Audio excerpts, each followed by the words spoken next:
Ipapakita ko to sa kanila. Yung putong gawa ko. Wow. Ganda naman palaspas nito, anak.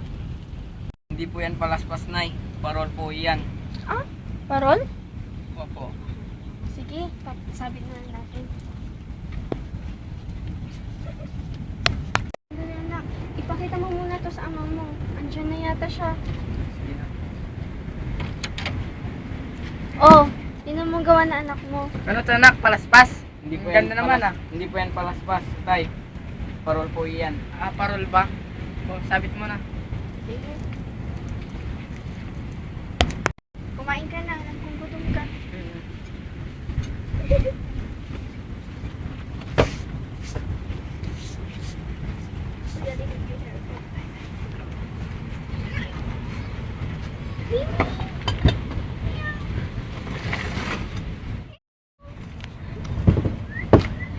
Kain na ba si Isay? Ay, oo nga. Hindi ka nakakain sa bed. Sige, kumain mo ako.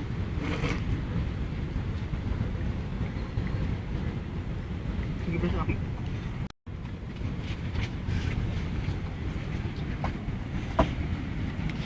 Oh, anak. Kumain ka na. Ayoko po. Busog pa po ako. Sige na, para lumakas ka. Ayoko nga po.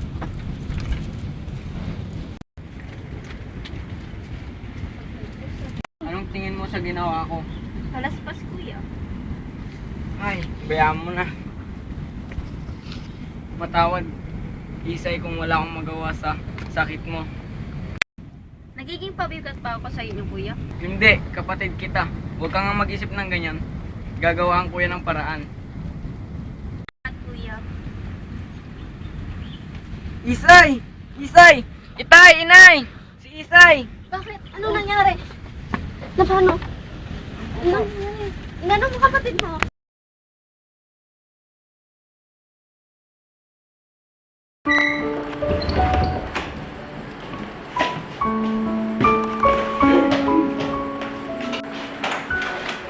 Dok, kamusta po ang anak ko? Malubha na po ang kanyang kalagayan, misis. Magkano po naman ang gastusin niya para sa operasyon? Hindi po biro ang gastos. Aabot ito sa kalahating milyon at iba po ang kanyang gamot. Aabot ito sa 50,000. Kailangan na po siyang maoperahan sa lalong madaling panahon. Malubha na po ang kanyang kalagayan sa puso. Diyos ko po. Pasensya na, Dok, kahit napabutit pa ng habang buhay ang pagtatrabaho ko, hindi ko po kayang mababayaran ang ganyang kalaking pera. Pasensya na po pero wala na ho kaming magagawa para dyan. Gagawa ko ng paraan. Sandali!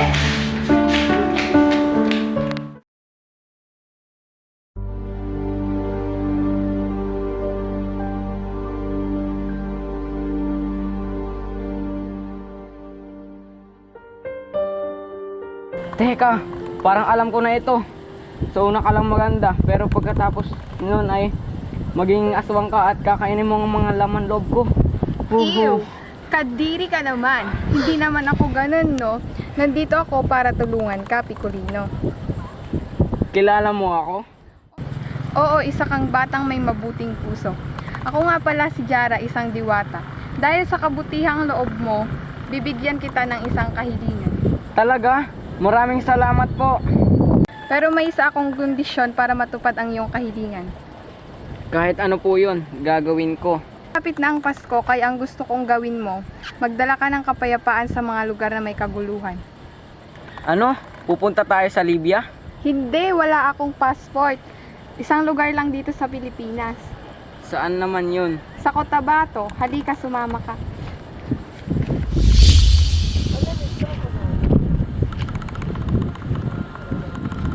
Ah, Diwatang Jara, paano ko naman po papalaganapin ang kapayapaan sa lugar na ito? Anong nangyari? Ngayong isa ka ng sundalo, kailangan mong pigilan ang paglaganap ng karahasan sa lugar na ito. Kasalukuyang 25 years old ka na at makakabalik ka lamang sa dati mong anyo pagkalipas ng isang oras. Ano yun? Diwatang Jara, asan ka? Ikaw na ang bahala, Picolino. Gawin mo ang iyong misyon upang makamit mo ang iyong kahilingan. Babalik na lamang ako dito pagkatapos mong magawa ang iyong misyon. Saka malilate na ako sa date ko, kaya iiwan muna kita. Ano sa tingin mo ang ginagawa mo yan, Private? Nakatuwa ka lang. Nagsimula ng digmaan. Ako po. Hindi, di ba ikaw lang naman ang Private na nag-iisa dito? Bumalik ka na nga doon sa battlefield. Mas mabuti pang sumuko na lang kayo para wala nang masaktan pa. Susuko lang kami pag na-spell nyo ang ceasefire. Digmaan! Fire in the hole! Karain para sa inyo! Man down, General! Hindi kayong mga bata kayo! Pagbabayaran nyo to!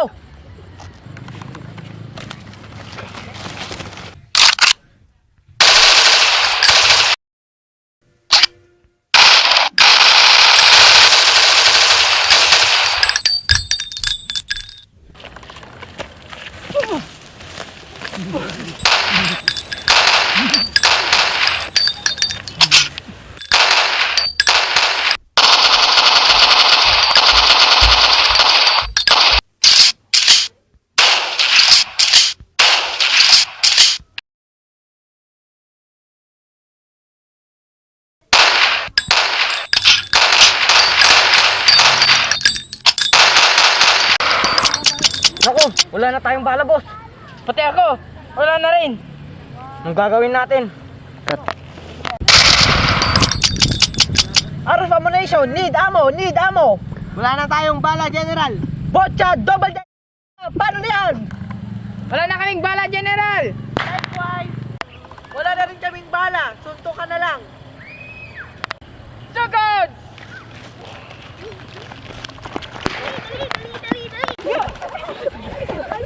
Guray! Itigil nyo yan! Private, anong klaseng kalokohan yan? Ito, kalokohan, General. Sinasabi ko lang ito para pagkakaisa ng buong bayan. Ang bawat dugong dumadanak sa lugar na ito ay nagdudulot naman ng bawat pasakit at kirot mula sa taong nagiging ulila ng digmaang ito. Mga rebelde, ano sa tingin nyo ang pinaglalaban ninyo? Kalayaan? Sa militar naman, ano sa tingin nyo? Kapayapaan? Isang kahangalan? Magpapasko na pero iniisip nyo pa rin ang digmaan. Hindi nyo ba iniisip ang mahal nyo sa buhay na naghihintay sa inyong pagdating para sa Noche Buena? Hindi nyo ba naisip ang kailan may hindi kompletong isang pamilya kapag kulang ng isa?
Mahabaging langit, isang anghel. Salamat, General, pero hindi ako anghel. Isa akong diwata.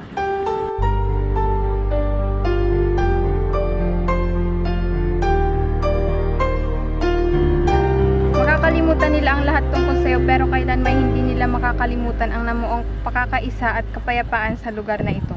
Naparito ako upang pagbigyan ang iyong kahilingan, pero naparito rin ako para sabihin ang isang masamang balita para sa'yo, Lino. Masamang balita? Ano po yon? Sabihin ninyo.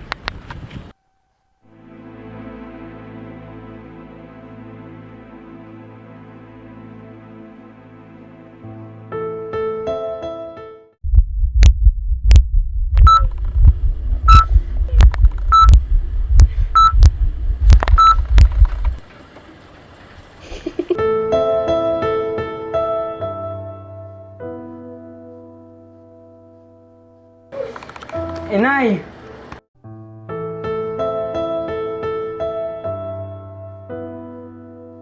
Bakit ba nangyayari sa akin to?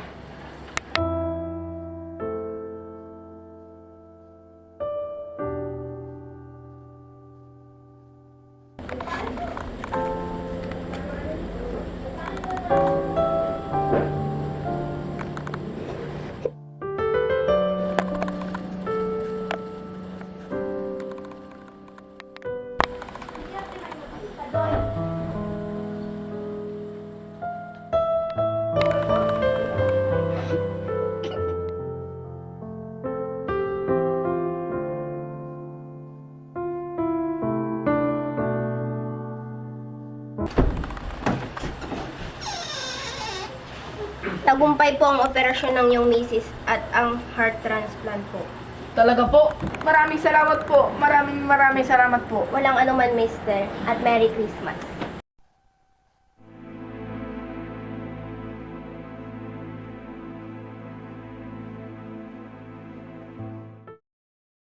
Sana nandito na si Lino.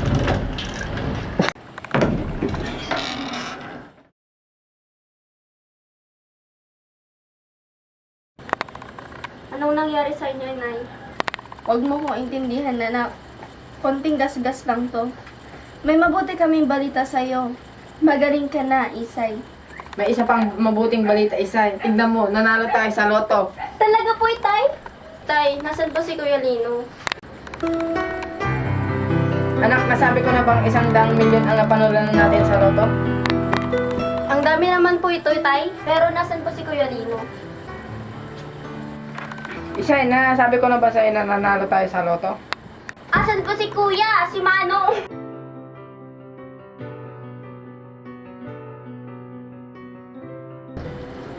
May mensahe po ako sa inyo. May nagpapabigay po ng sulat.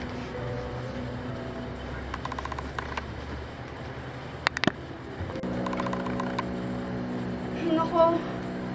Si Lino. Kay Lino nga to. Sulat kamay niya to.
Mabuting anak po si Lino. Kinuha po siya ng isang diwata at ibabalik po to sa takdang oras. Pinabibigay ng diwata yan. Pedring, ang panganay natin. Hindi matutumbasan ng pera ang buhay ng anak ko. Bakit napiling mamatay ni Kuya? Gayunpaman, maraming salamat, Lino. Hihintayin ka namin. Maraming salamat, anak ko. Kuya! Maraming salamat po. Ipapangako ko po ito na alagaan ko ito.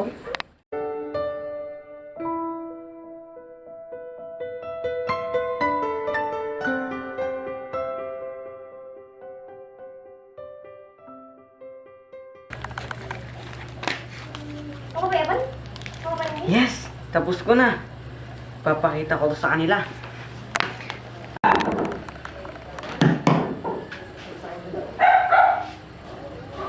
Ate, tignan niyo po itong gawa ko. Ang ganda naman ng saranggola na yan. Hindi po yan saranggola, parol po yan. Pagpasensyahan mo na malabo ang mata ko. Lino! Anak, may regalo kami sa'yo. Wow!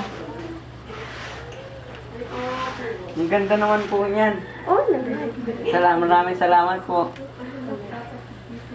Akin po lahat ng nandun. Hindi, papamigay natin sa charity. Sa charity. Nay, tignan niyo po itong gawa ko. Ang galing ng anak ka. Saranggola ba to? Ang ganda. Hindi po, parol po yan. Ah, parol. Ah, maganda nga. Sabit na natin ito.